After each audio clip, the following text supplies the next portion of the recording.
Okay. Okay. All right. We're live. No, I didn't work today, but I've had a crazy week. Yeah, it Okay, sounds so like it. this week was it's really weird because this week's case study like Just, leader thing is kind of not very detailed, but just before essentially, we just before we kick off, I just want to. I think it's important to mention, mhm, even though we press the record button, we've actually been talking for about 20 minutes. yeah. So sorry, we started the recording late. Oh, that's a good idea. Make sure it's noted. Mm-hmm. All right, so um, just to recap again, this week we had a case study. It's called "Negotiating on Thin Ice." It was about um, the negotiations between the NHL Players Association, which is a union, and the NHL itself. Um, they were trying to focus on a new collective bargaining agreement. Went into the history of collective bargaining agreements in the NHL and how a lot of the team members chose to keep the players pretty much out of the loop as to what was going on financially and otherwise. Um, there's one player who decided he was going to try to represent or start a union to represent the players because they felt that they were not being fairly paid compared to other professional sports. He pretty much got the boot in the pants, got kicked out to a team that wasn't very well known, and he was a good player. And finally, another player came along, finally successfully made the NHLPA. They have successfully negotiated for a while. Their pay increases were ridiculous, like um, as well as revenues from the teams. Um, there were a couple strikes. Some of the few years later, the team owners decided to do a lockout, which is essentially a strike from the owners. Players didn't get paid, whatever. There's some problems. Finally, got to a point where one of their CBAs was going to expire, and the 2004-2005 season was the next season after it expired.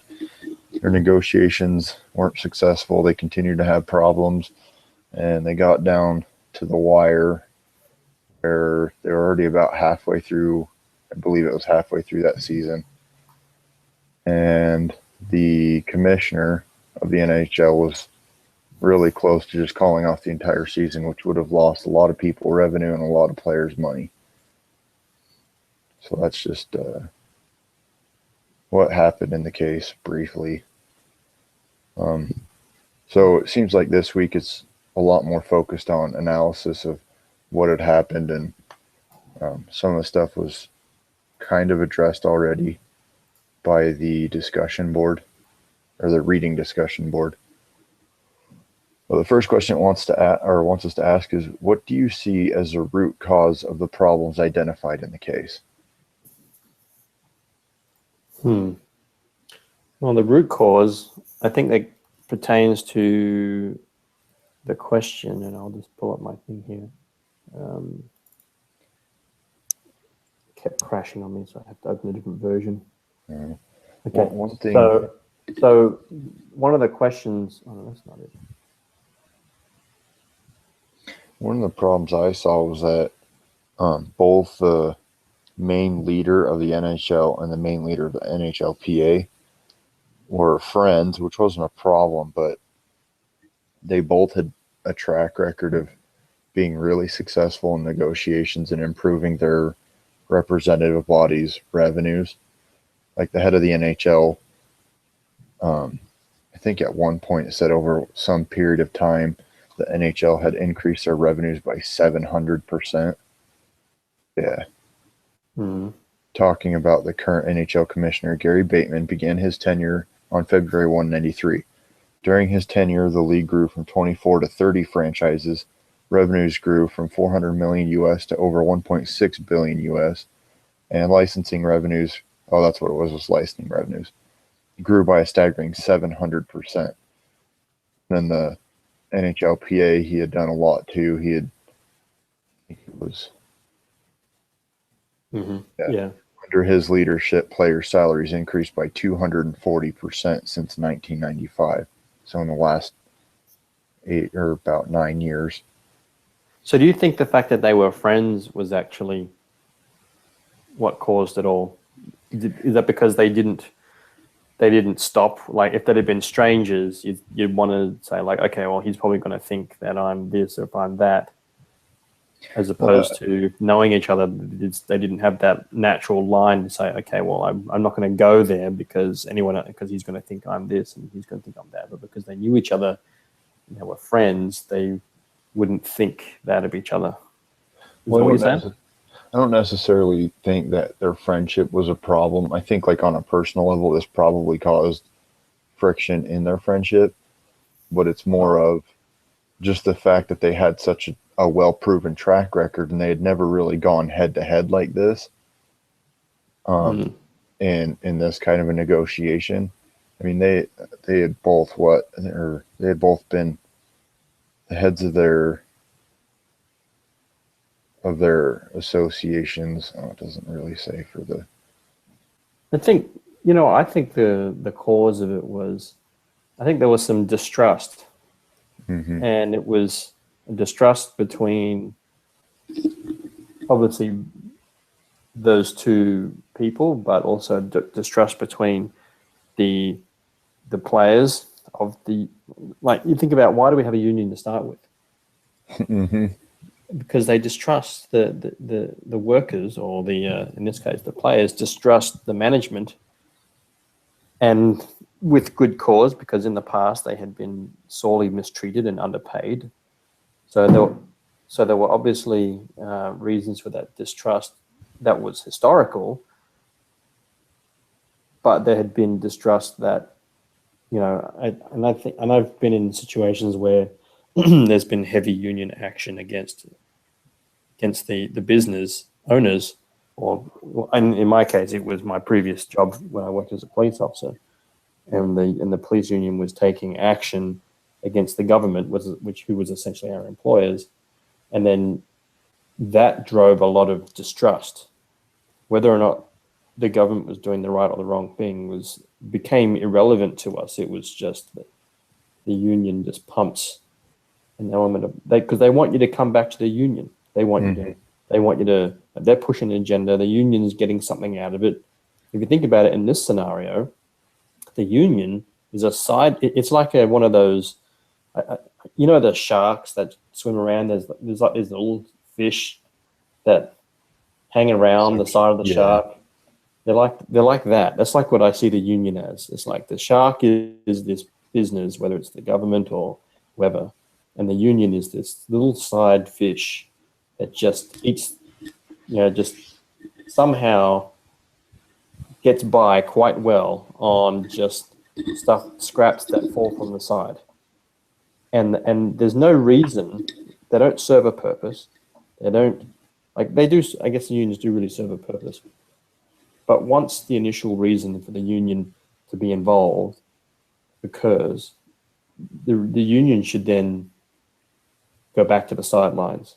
For example, if the players are no longer being mistreated, if the players are no longer being unfairly compensated, then the business should allow to continue to be the business, and the union should then take a step back and say, all right, well, we fixed that, and then they should just be at the back of the sidelines, and then if something goes awry, then the union can come back and say, hang on a second, let's not, let's be fair, or let's be reasonable here.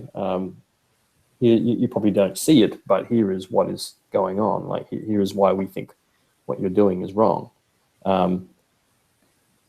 And to be honest with you, I think the fact the union had so much pull and they had so much success meant either that the business just took it lying down, or the union had way more power than they should have. And it sounds to me as though they did, because it got to the point where the union was making demands, and they're saying that then the businesses turn around and say, well, we can't even stay in business because of what you're demanding. Hmm. Like how much money that you say we have to pay. Well, and continuing on that, Exhibit 7 shows the players' salaries as percentage of revenues, and it was for the 2002-2003 season. Mhm. And the NHL was the highest percentage of the NHL, NFL, MLB, and NBA. The next closest one, so the NHL was at 76% of revenue, Hmm. and the next closest was the NFL at 64%, so 8% higher. So that, like you were saying, their union had a lot of pull, a lot of power. And I can understand, from the NHL perspective. Now, it's funny because you've got like the NHL, which is a business, and you've got each team, which is a business, and then you have all these, these different levels of business, and then you've got the union, is the business itself. But I don't, and this the thing that I see as bizarre is the fact that the union is able to exist, and not just but so well. Like you've got this entire company essentially that exists solely to moderate me running my business. Let's say I own the NHL, Hmm. and the only reason the union exists, and it can exist because my business is here and generates revenue and generates money. So this business doesn't actually do anything for my business, really. I could, if we didn't have the NHL, or if we didn't have the union, then our business would still be here, and we would be able to call the shots in our business. But for some reason, we've got this self-appointed vigilante police, business police that are coming along and saying, but basically acting like a bunch of terrorists to say that if you don't give us what we want, we're going to destroy your business by Hmm. by this and that and whatever. And we're going to have a walk off. And I think that's the root cause. The fact that the union, and don't get me wrong, I'm not anti-union. I think there is a time and a place, and unions in some scenarios are very necessary. But I also think that there are other examples where other companies and other businesses have successfully managed unions. For example, JetBlue, Hmm. that's a union. It's a union airline. Yet the business, incidentally, the owner of JetBlue is LDS. So I don't know if you knew that. I actually read a book a little while ago. It was called The Mormon Way of Doing Business. And I got it from the library, and in it talked about all the CEOs. You'd be surprised how many CEOs in the world are LDS. Hmm. I was surprised. Of like name brand companies that you very much are aware of, and That's maybe crazy. and some that you're not. At least that I wasn't. But yeah. So anyway, but they negotiate. They talked about unions and how keeping them union, either keeping the company union free or keeping the union at bay, and not necessarily keeping them at bay, but being proactive rather than the union should, their philosophy is the union should never have to come to you, or the union should just really be a messaging system. If you're doing things right, and I think Jack Welch jumped on this bandwagon too at one point, talking about if you're doing things right and the union exists, solely for the benefit of the employee. But if you're doing everything right as a manager, either the union will cease to exist, or the union will not have much work to do because they're basically going to be just playing messenger, and then they're going to bring something to your attention and say, yeah, we know. Or if there's something that we happen to miss, it's like, oh, we really appreciate that. Thanks for bringing it to our attention. And then they go and fix it. And that's really the only way to keep a union under wraps, is to do things right. And there are plenty of examples where businesses have done things right and been very successful. I remember there was a show I watched. What was it Frontier Airlines or Spirit Airlines? I can't remember which airline it was. But basically, what happened was there was similar situation, but they weren't handling they were trying to handle the union, but they weren't handling all that well.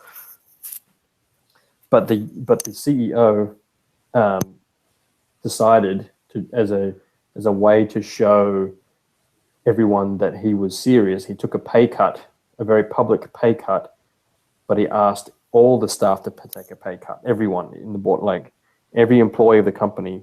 They said, we can do one thing, we can all take a pay cut and stay in the air, or we can do what the union is asking and enforce the pay rise. But unfortunately, if we do that, we won't have a business. We're not in a strong position right now financially.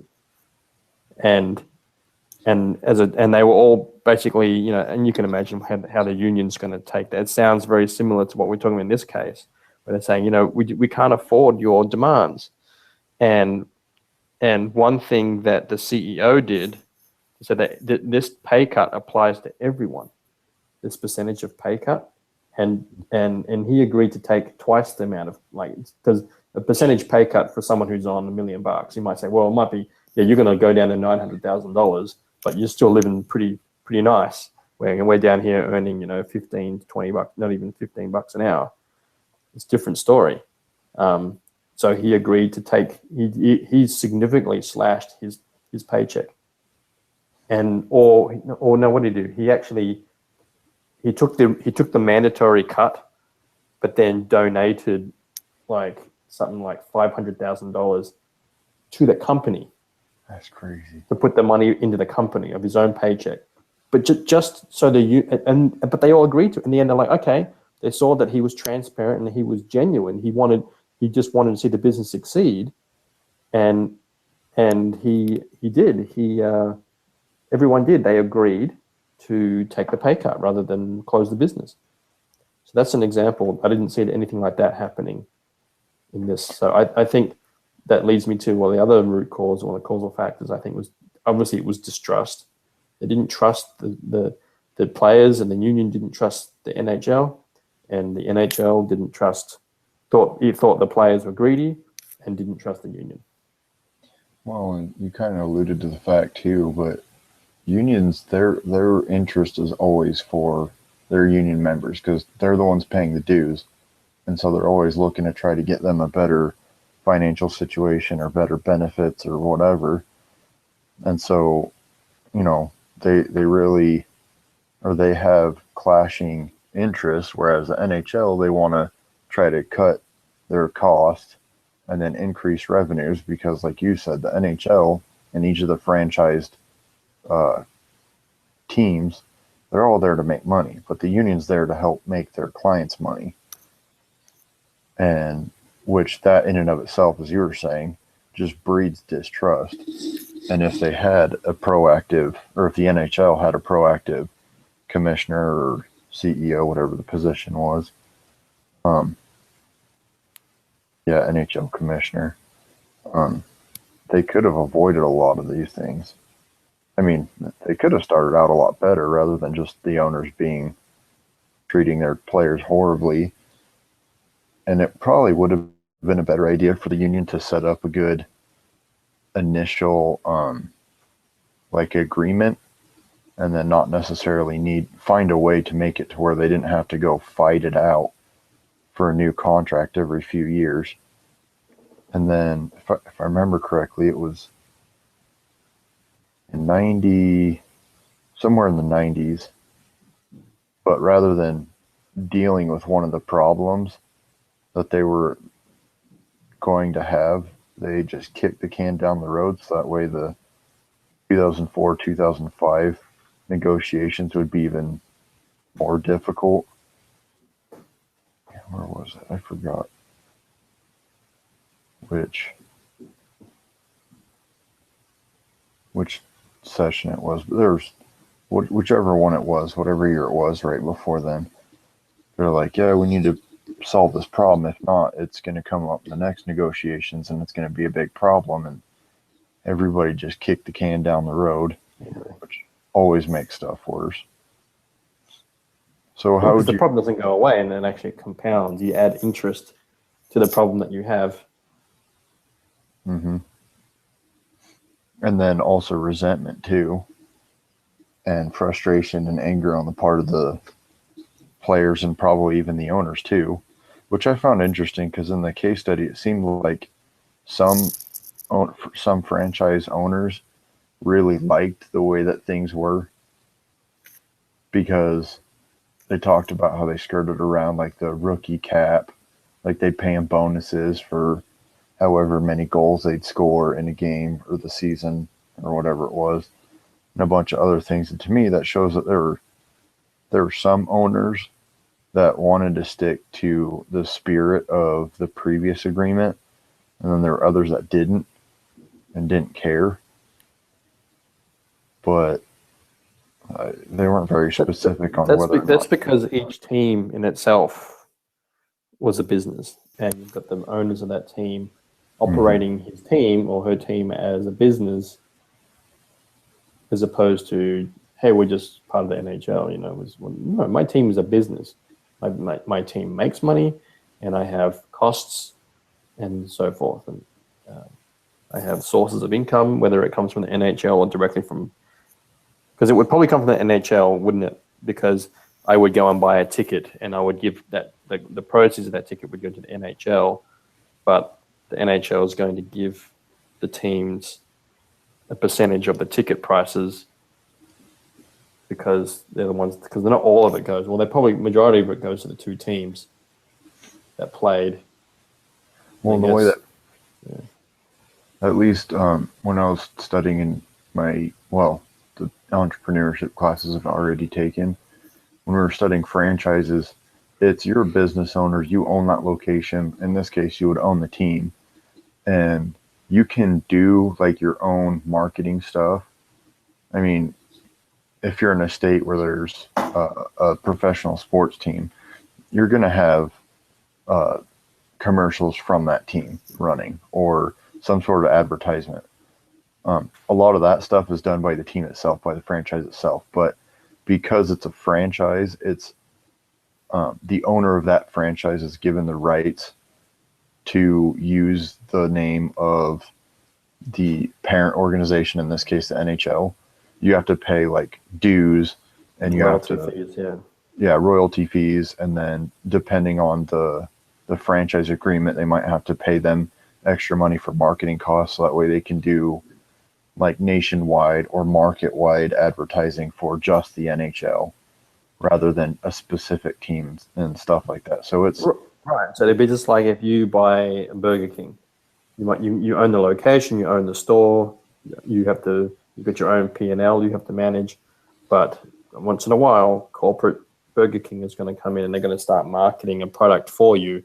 And on top of your monthly dues or fees you have to pay for the franchise to corporate, you might have to pay extra because, and then they'll also tell you, well, you need to run the special and things like that.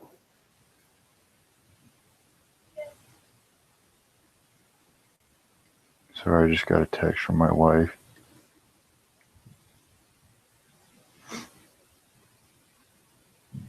But yeah, well, and then too also, and especially like fast food restaurants, because we kind of studied those specifically during our franchise thing because they're the most well-known franchises.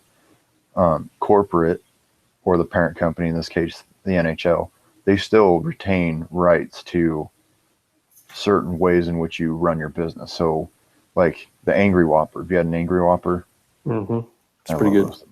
Yeah, I love those things. But like actually no, for let's see, a couple years ago, I was down in Logan, Utah, and I went to a Burger King and I ordered an Angry Whopper, and they're like, "Oh, well, you better get it while it's hot because it's going away." And I'm all, "What?"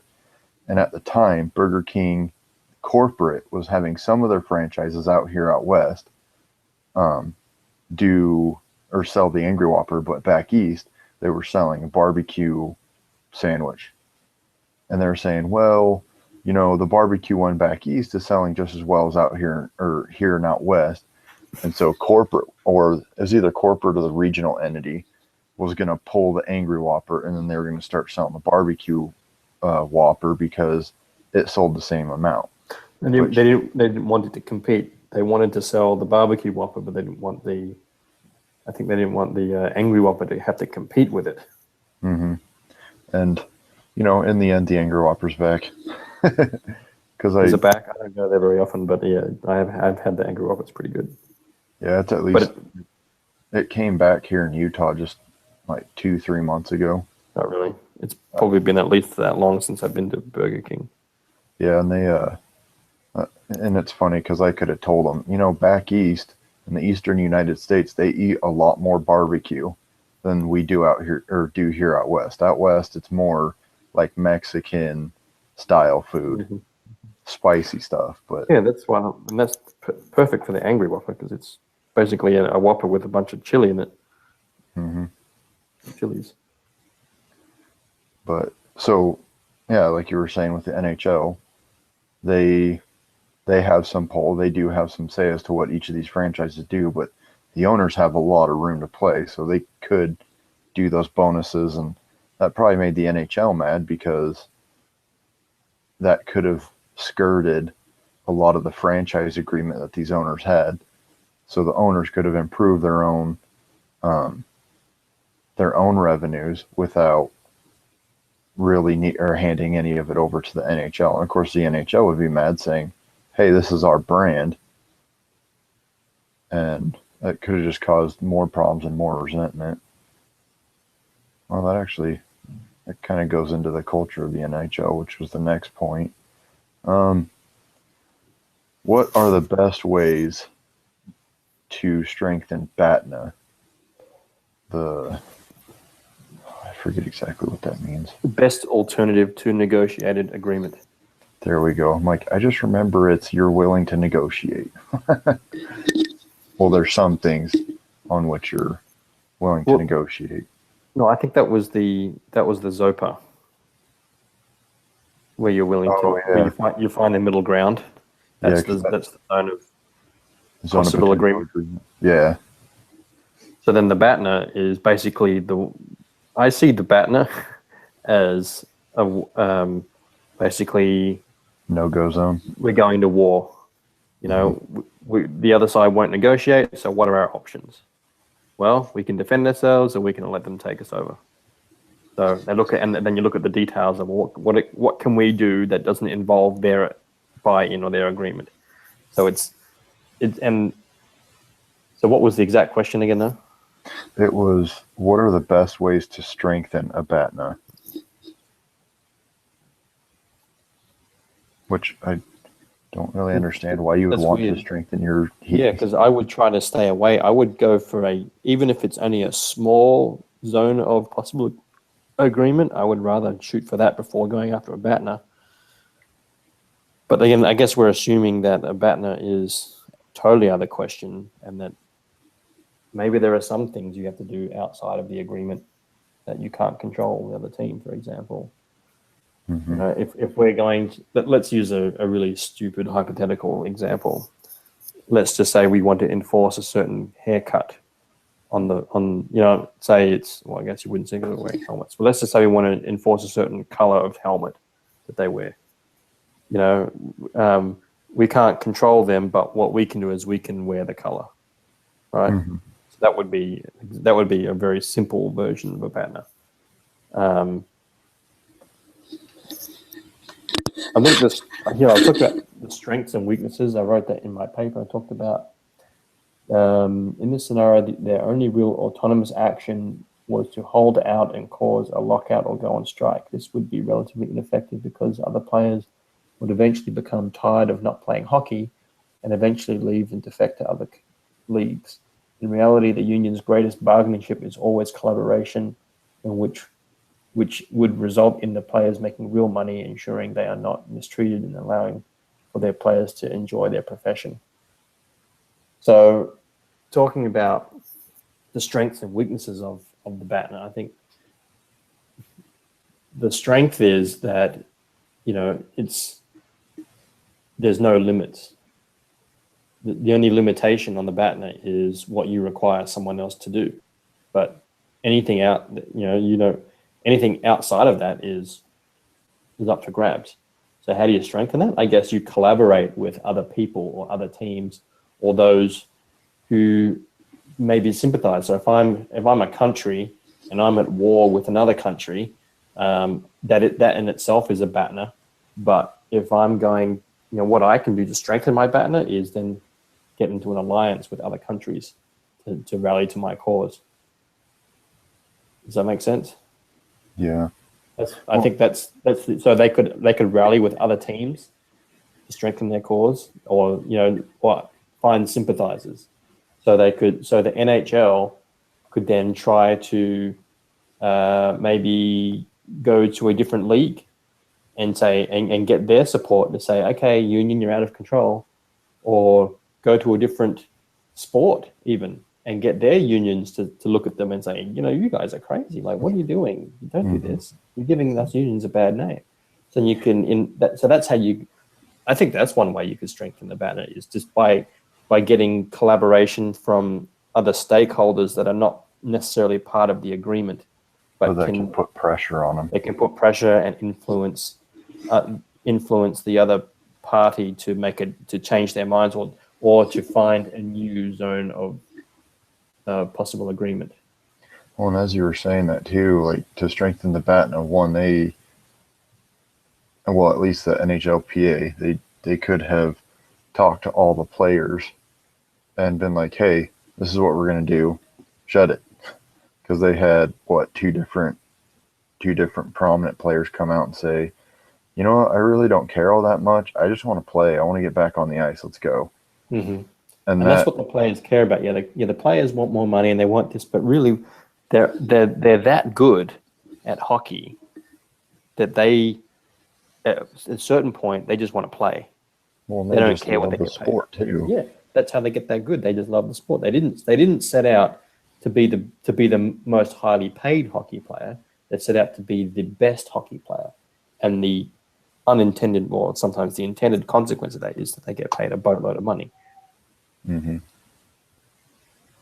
Well, a problem too, there are some out there. I guess I can't really say for the NHL because I don't follow the NHL, but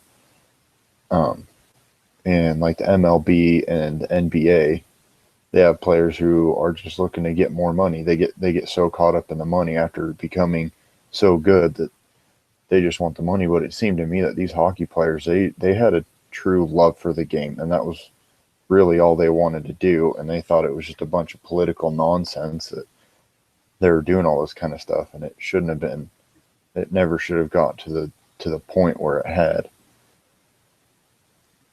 What they should have done, at least in my opinion, which goes into the next question, but was to focus on the areas, maybe as a union, talk about how, like, what were the key parts that they wanted to keep of the negotiations, what parts they wanted to change, and then figure out which parts were within that zone of, potential agreement. So they could, all right, which areas are we going to be flexible on?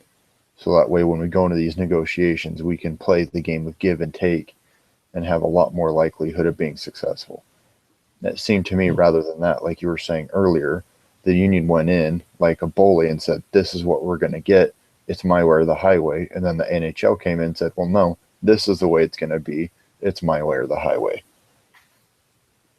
I don't know. I thought it was interesting, though, even with the attitudes that they had, as you just described, how there was a secret negotiation between arbitrators. Mm-hmm. And within 15 minutes or something, they'd said, okay, this works. Okay, we can agree to that. I think that's fair for everyone. Mm-hmm. But then when they brought that back, still both sides rejected what the arbitrators thought was fair. So I think at some point it just became a contest of who was going to hold out, and it was just more of a pride issue.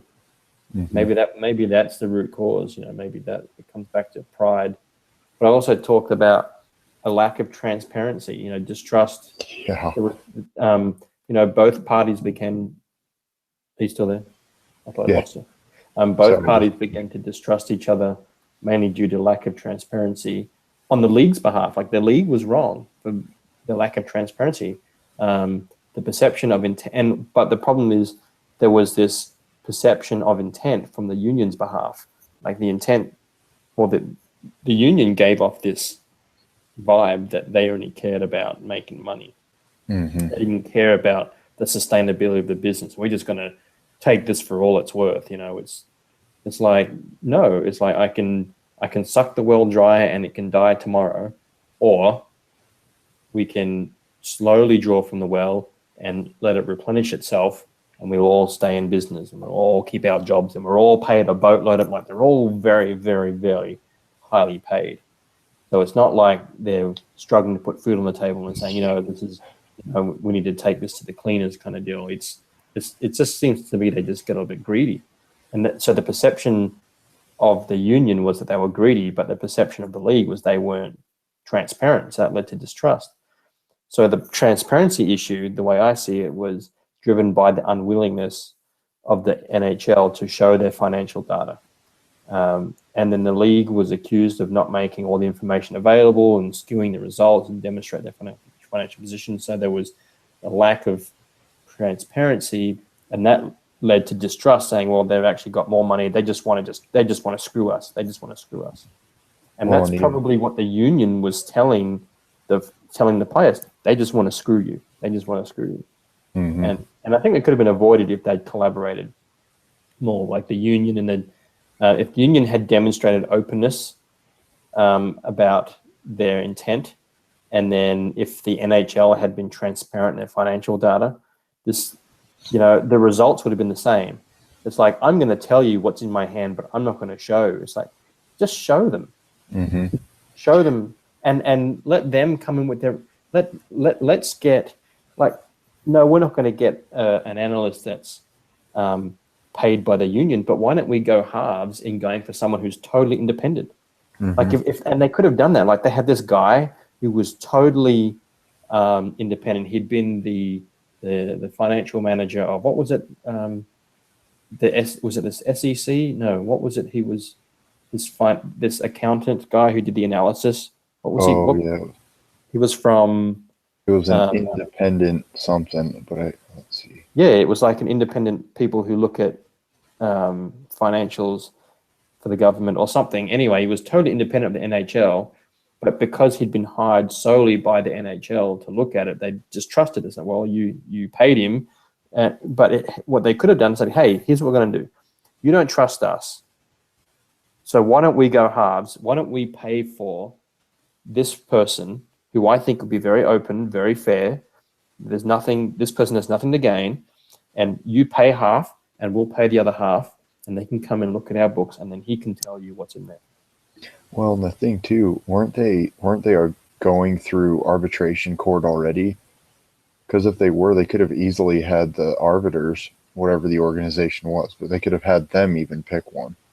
Just be like, hey, yeah, you're already technically the middle ground because you have to hear this case and do the arbitration for it. Why don't you select somebody? And then, like you were saying, both of them go halvesies, or have the two representatives from the NHL and NHLPA meet together and say, all right, let's agree on an organization or an individual, and then so that way we both trust the person that they will be neutral and that they'll do what's right and open up your books. But like you were saying, they could have avoided it in the first place if they were just a lot more open and honest. And as you were saying that, it reminded me of, I forget what business, and I believe it was this class where they talked about, it was the Cirque du Soleil one, I think, where they were working with some businesses on the Strip in Vegas, and they had an open books policy. Anyone from either company at any time could walk into the other one and just open up their financial books and read and see for themselves. Mm-hmm. And something like that could have totally avoided, especially this distrust of, like you were saying, yeah, you hire this other person to do their financials, but you are signing their paycheck. So how can you really say that they're completely neutral? You know what's funny? You talk about the openness and transparency. a few years ago, I worked for an employer. I was actually in the police department. I won't mention areas or names or anyone, but I had a dispute with, and when I say dispute, I mean like there was a disagreement with certain areas of management. I wouldn't say it was all management, but certain areas of management about a few things, and I had requested. There was some non-transparent behavior on behalf of management, which led me to believe, I guess the thought came to my mind, or someone made a suggestion or something about I should review my complaints history. And so I requested my complaints history, and I was met with resistance from management that I was not entitled to see my complaint history. And I felt that was very odd. Like, well, I don't understand. I couldn't understand why the lack of transparency. Another organization, for example, if another police department wanted access to my complaint history, they would certainly provide it to them, every bit. But I was not entitled. Well, according to this particular manager, I was not entitled to view my complaint history, and that led me to be suspicious that they had filed complaints against me, sustained them, and without my knowledge, and basically means, if I do something to upset them, they very easily could put something on the file that would limit your career in the future very easily. And I wanted to see that, and the particular manager that I spoke to at the time was very adamant that no, there was no need for me to see it. The person said, I've looked at your complaint history, and there's something about this, there's something about that, and blah, blah, blah. And then I was like, hang on a second, what did you just say? Something about what? And it was from a different area. It wasn't even to do with the area that I was in. And I was quite surprised, but they still wouldn't let me look at it. And that was so that led me to believe that they themselves had put something in. What was like, why would you let me look at it? Like, it just seems so simple. If there's nothing to hide, then there's nothing for me to be concerned about. There shouldn't be any issue why I can't look inside the complaint history. Eventually, I did not get a copy of my complaint history. And it actually had detrimental effects, because later on I had applied for a police job here in the US, and I disclosed all of my complaint history that I was aware of, that I knew about, and there was a complaint on there that I was not aware of. But when I signed, I basically said, look, I don't know that I have this agreement. Like, I don't know that I have this, what's on my complaint history, but here's everything that I know about, and everything that I remember. If I forget something, let's discuss it, if you don't mind. So I applied on behalf of that police department, which I was not even employed with yet, for access to access to that complaint file. And then it was just like, yeah, it's no big deal. Let's give the complaint history. But I asked them to send it to me so I could forward it to the police. They said, no, we won't send it to you. You can't send it to you. I'm like, why so much secrecy around this? Well, it wasn't long after I got that complaint history sent to them that I got disqualified from the list. I'm like, well, hang on a second, what's going on there? And the detective, although probably not supposed to, basically said that, there's something in complaint history that disqualifies you. I'm like, what? So I can't talk about it. So it's like, how can I ever rectify this issue? Anyway, I ended up finding out what it was. I went through a different source and got unofficial access to it. And sure enough, there was a complaint in there that was not entitled to be there. That's horrible. And it was really unfortunate, because So this, what this taught me was, okay, thank you. What that taught me was when organizations are not transparent, there's a reason. Mm-hmm. And I wouldn't be surprised, or there's either a reason or there's just too much pride involved. I think in this scenario that perhaps there was some pride involved, but I also think it's definitely possible. Let's be realistic.